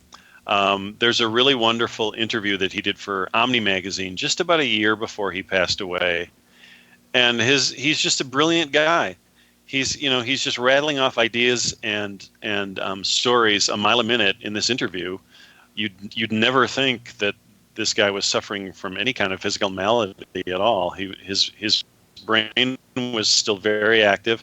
He was always thinking. He was always speculating. He always loved a good UFO story. I mean, in the last years of his life, living in Arizona, he got involved in the, is it Hessdalen? Oh, yeah. The Hessdalen Hang on lights. just a minute, if you would, please. Hang on. We'll continue that in a minute here. Okay, so we have a caller, someone that just called in, and make sure your computer's down or not blasting away. So, caller, your first name and where are you calling from? This is Ryan again from Greer, South Carolina. Oh, hey, Ryan, how are you? Hi, Ryan. Yeah. How'd it go, sir? You got a question? You got a question for our guest? Yeah. I believe my question is, did Hynek did you ever sense in reviewing his career that he got kind of frustrated from a lack of hard evidence in this? Yes, that's an easy question to answer. Yeah, that was a constant source of frustration for him. I had talked about some of his categories like the daytime disc and the meandering nocturnal lights.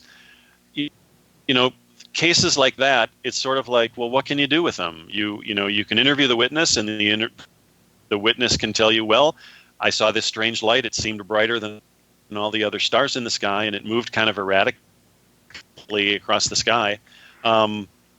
Okay, that's an interesting. But where do you go with that? It's hard to do any investigation of a case like that. And so and the vast majority of cases are in that category. There's just not a whole lot. Not all of them are really. Well, yeah, exactly. So that was a frustration for him, and that goes back even to his Air Force days. He would have to go through dozens, maybe hundreds of reports that didn't really add up to much. It doesn't mean that he was dismissive of those reports. It just meant that there really wasn't enough there to go on, and he would have to go through sometimes hundreds of those until he come across a case that was of some serious interest, like, oh, there may be some evidence, there may be some physical evidence here, or we may have multiple witnesses here. So yeah, those really good cases were kind of needles in a haystack, and it could get very frustrating for him. But at the same time, he was such a methodical scientific mind that that was just the way science is done. You have to do all that dull, frustrating work. You just have to do it. There's no getting around it, because if you try to take a shortcut on that end of your research, then whatever your findings are may be suspect. So, it comes with the territory of being a scientist, really. Yeah. Did he, at the end of the day, feel that the Lonnie Zamora case was the best? Because I asked because I've always felt that's at the top of my list. I'm a skeptic, just to tell you up front. Oh, okay. And I've always been convinced, in spite of that Lonnie Zamora saw something. I don't know what it was he saw, but it could have been a test thing, could have been extraterrestrial. I don't know, but I've always been convinced he saw something. Did Hynek? Did he feel that was just about the top of the list? Absolutely. As I said before, he once said that the Lonnie Zamora case was the Rosetta Stone of ufology. In other words, he thought that this one case, could possibly hold the key to explaining at least some part of the UFO mystery. Now, he did have some doubts about the Zamora case. I'll have to be honest, because the way Lonnie Zamora described the craft when it roared up in the air and shot away, Hynek thought it was odd that when the object blasted off from this rocky, sandy arroyo, that it didn't kick up a cloud of dust. That was Hynek's first question. And the second question was, this took place in south central New Mexico, very close to Holloman Air Force Base, White Sands Missile Ground. Hynek said there is radar everywhere in this part of New Mexico. Of these radar installations pick up this craft, because that was part of his research, was to find out if anybody had spotted it on radar, and nobody had. So those were a couple of the stumbling blocks that Hynek had. Pardon me? Nobody claimed they did. Fair point. Absolutely fair point. Did he feel that the Zamora thing might have been something experimental? Because that's always been my down-to-earth guess. Yeah, and that's a theory that has always been really popular to explain the Zamora incident. The Air Force people from Holloman said that it absolutely was not a test vehicle. So you got the Air Force denying that story. I never found any Hynek could have man-made NASA or military craft. He did consider that. I don't think that idea lasted very long. All right. It kind of reminds its behavior kind of reminds me of the limb, except for one thing: it hovered in the air with no noise. Exactly. And the other thing is, if you remember the lunar excursion from the Apollo missions, and it took off again, they left behind half the craft sitting on the moon. Now, Zamora's craft did not do that. The entire craft lifted up and flew away. Yeah. So that's a huge, huge difference there, too. Right. Hey, thanks so much for the call. I appreciate it. All right. All right. Talk Take to you care. Bye. Thanks, Ron. So if anyone else would like to call in, we can take calls at this time. And I'm so happy this Skype issue has finally been fixed. But you were right before the call came in. You were talking about his interest in the Hesdelin. Oh, right. Yeah, I just wanted to point out, because somebody had asked about his interest. I think somebody had asked about his interest later in life, and in the last couple of years of his life, even when he was becoming old and fighting cancer, he got involved in the Hesdalen Lights. He actually took it to it's Norway, if I'm not mistaken. He actually took a trip there to study the lights, because there was a period in the mid-'80s when the Hesdalen lights, as I understand it, became very seen in great abundance. So that was exciting enough that Hynek actually took a trip there. He actually almost died there, because he was out late one night driving back to his hotel, I believe, and it was in the dead of winter, and he ran out of gas along this deserted highway in the middle of nowhere, and just pure luck that he found someone to help him out of his jam. So Hesdalen Lights was a case that he got interested in, although he could not explain it. Of course, the New York sightings, Hudson Valley sightings, which he ended up, and he ended up contributing something to the book about that sighting. That was a case that he got very interested in. The Cash Landrum case also took place in that same time period. He was very fascinated by that. So those were three of the cases. So there were still cases right up until his last days. There were still cases that were just curious enough, just unexplainable enough, that they really piqued his interest and kept his vitality up, I'm sure. Right. Now, you don't. I've had people say a couple of times, and I sort of agree. There's no really big cases happening. Nothing's really happened in a while. The last really good unexplainable case that I can think of offhand is the Puerto Rican case that was filmed by the, I'm trying to think, it was the Air Force or something, but Mark Rodinger was involved in trying to figure out what that was. But there's no real big cases like like you just talked the Cashlandrum or any of those Pascagoula, you just don't hear of it as much. Have you noticed that? Absolutely. And it's the kind of thing that almost makes you wonder if that is deliberate on the part of the UFOs. So I'm kind of going to go out on a little bit of a limb here, but I'm sort of following along with Dr. Hynek's hunch that this phenomenon may have a psychological aspect to it. Well, if it has a psychological aspect to it, then that means that in some way this phenomenon is manipulating our minds to some degree. So maybe it's also kind of messing with our expectations and our perceptions.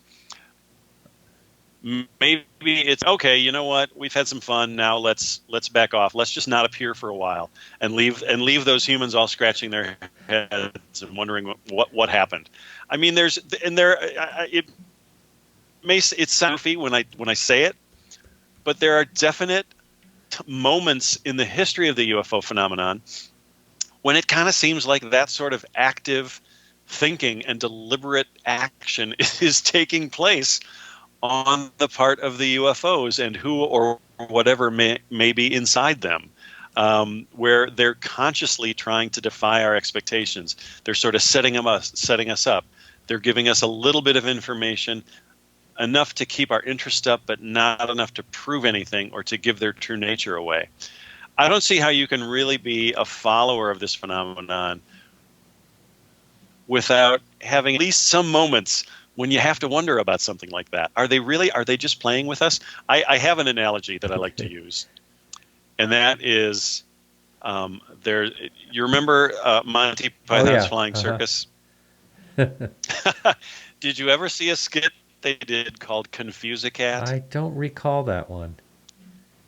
Okay, you can watch it on YouTube. It's going to sound ridiculous, I'm sure, to a lot of your listeners, but I see some parallels. Confuse a Cat is this extremely weird skit that Monty Python did, in which these a couple who have a cat that has just become completely lethargic and uninterested in life, and they can't figure out any way to get this cat to be lively again. So they call in this service called Confuse a Cat, and it's just the Monty Python guys doing weird Monty Python nonsense for this cat.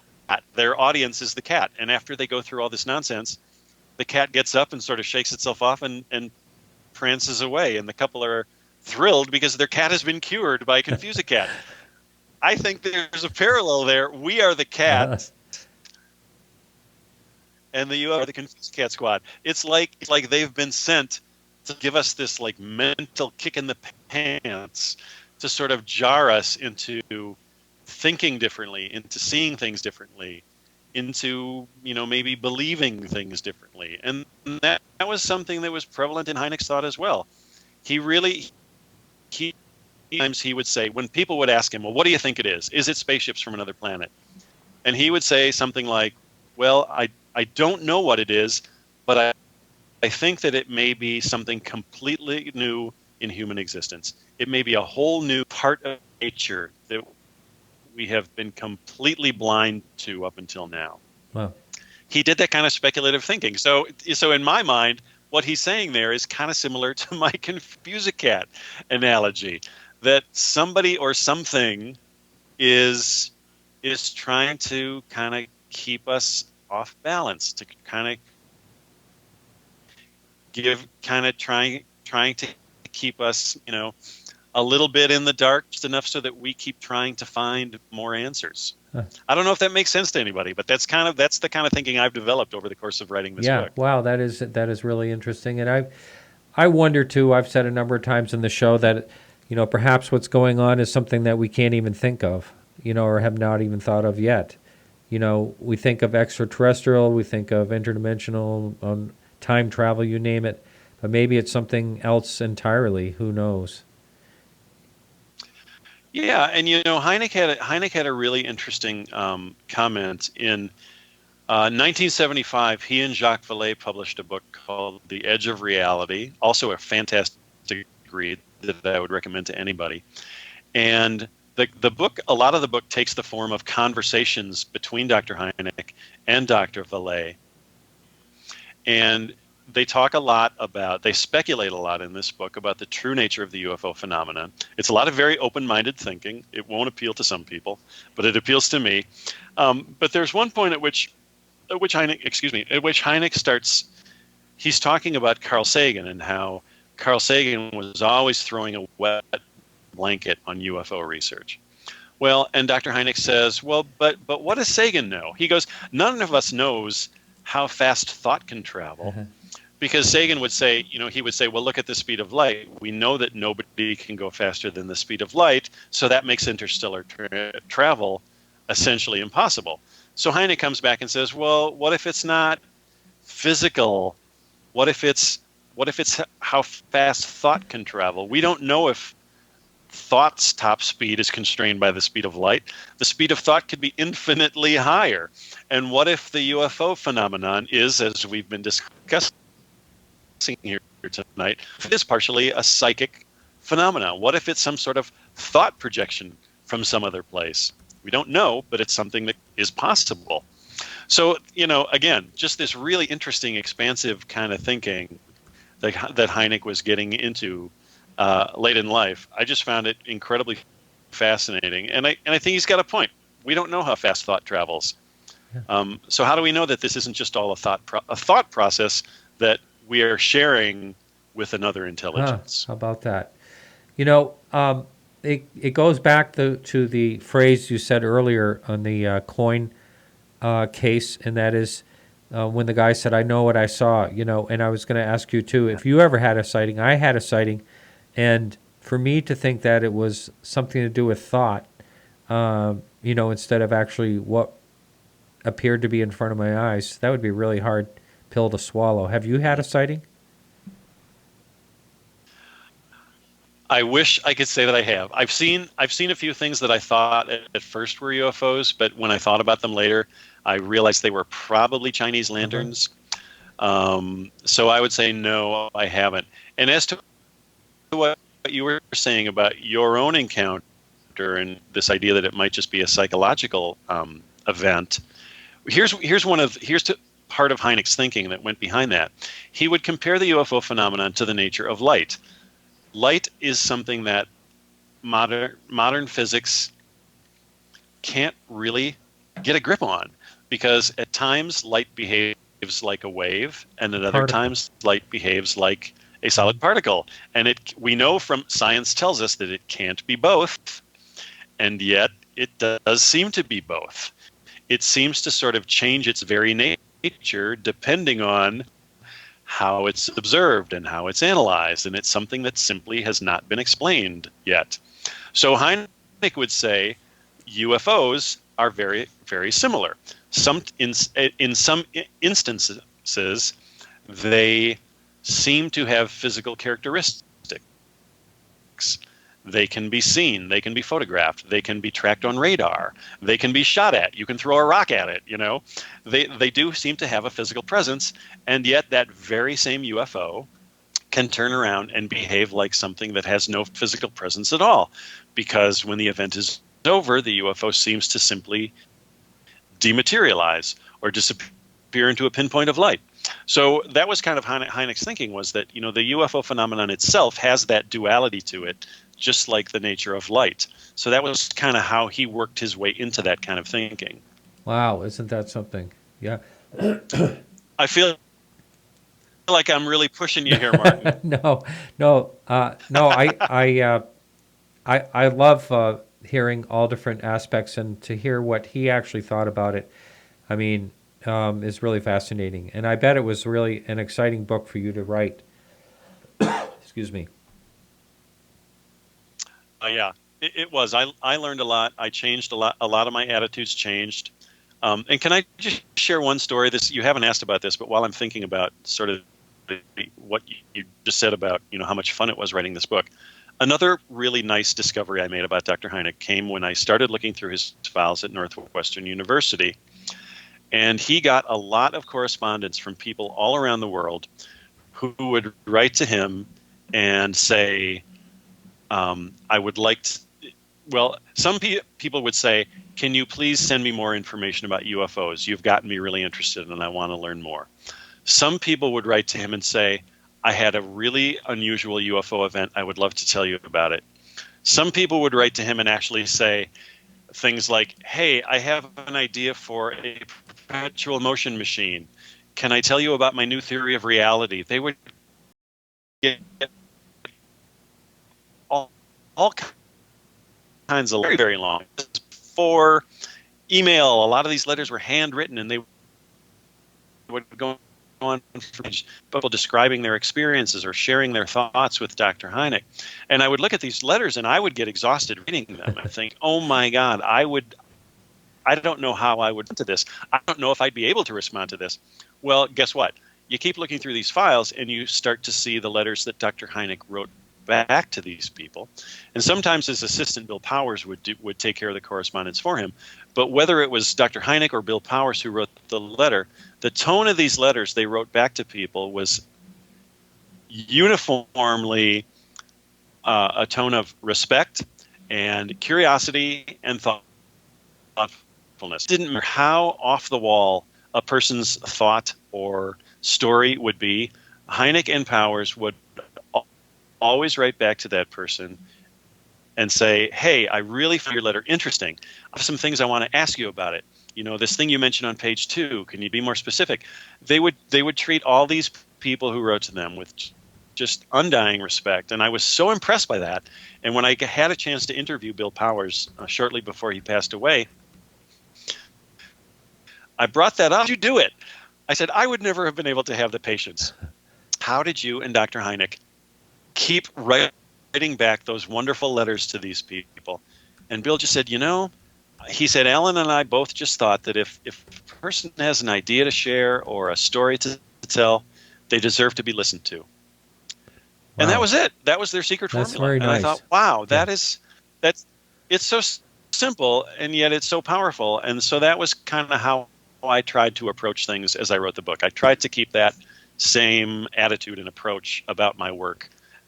You know, when I interviewed people, when I read case reports, I always wanted to look at things that way. So I owe them both a huge debt for establishing that really wonderful high standard. That is nice. of how to talk about these Great. things. Well, we're at the end of the show. Do you have a website? My blog is highstrangenessufo.com. That's all one word, lowercase.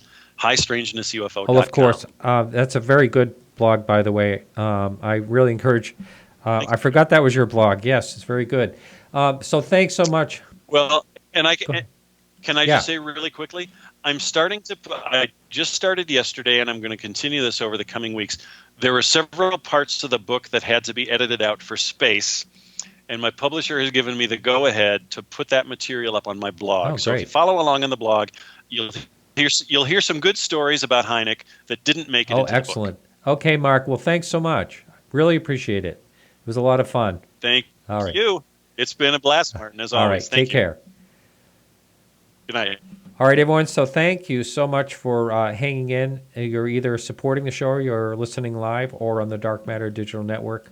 Thank you all. And next week we have I think he's Venezuelan or a Brazilian. I can't remember. South American, I will tell you that. He is a UFO researcher. And it's Tiago Luis Ticati. And he'll be on. He's actually very interesting, and I think it'll be a great show next week. Hope you come back for that. Again, if you're supporting the show, I want to thank you so much. And remember, everyone, to keep your eyes to the sky.